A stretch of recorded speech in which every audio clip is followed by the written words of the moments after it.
If you've ever lost a family member or loved one for any reason whatsoever, you know how important the grieving process is. What you may not know is it's never too early to start the preparations for that, just depending upon who you have to go to. Thankfully, we've got a tremendous resource here in our area, Hospice of Chattanooga. Susan Latta is here. You are the director of the bereavement program at Hospice. Correct. Tell me what that entails.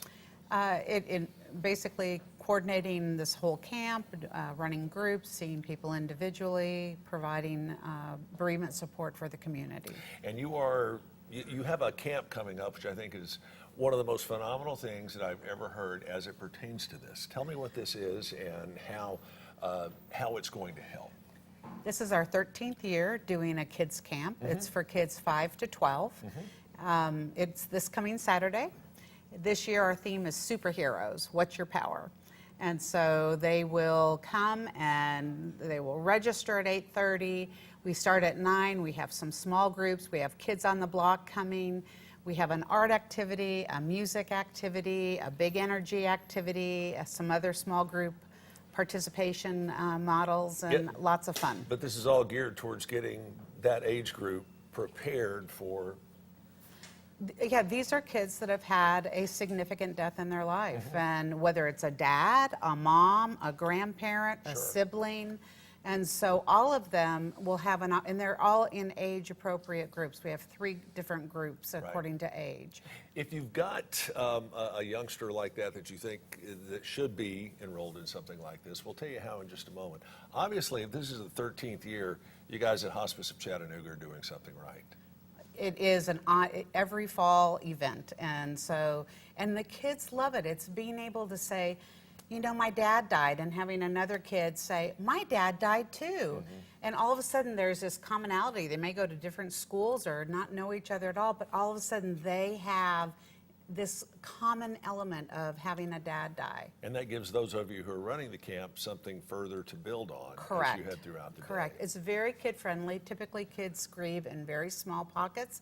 They may say, hey, Chip, my dad died. And then you're like, oh, you want to talk about? No, I'm going to go play ball. Right. And so that's how kids typically do it. So the day is structured for them to talk a little bit, have fun, talk a little bit, have fun, and be able to communicate with other kids and adults. What do you think the big mistake that most of us adults make is in dealing with a young child who's had a loss like that? Assuming that they don't have any feelings about it, or assuming that they don't want to talk, or that they're resilient. And yes, kids are resilient, but kids want to share their story. Right.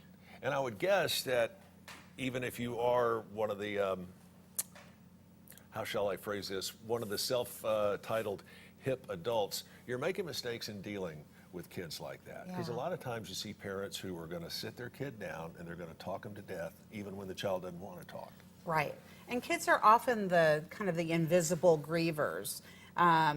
Especially like if there's like a sibling has died. There's a lot of focus on the mom or the dad, and it's kind of like, wait, you know, it was my brother or sister.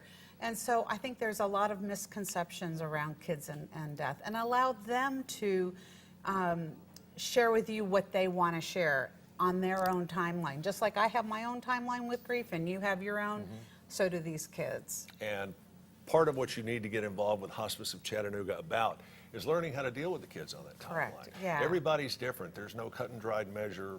No, every child does this differently. We have concurrently on Saturday morning from 9 to 11:30 an adult support group, so they can go in and they can talk a little bit about their own grief, but also like, you know, I have an 8-year-old boy who's having temper tantrums. What do you guys do?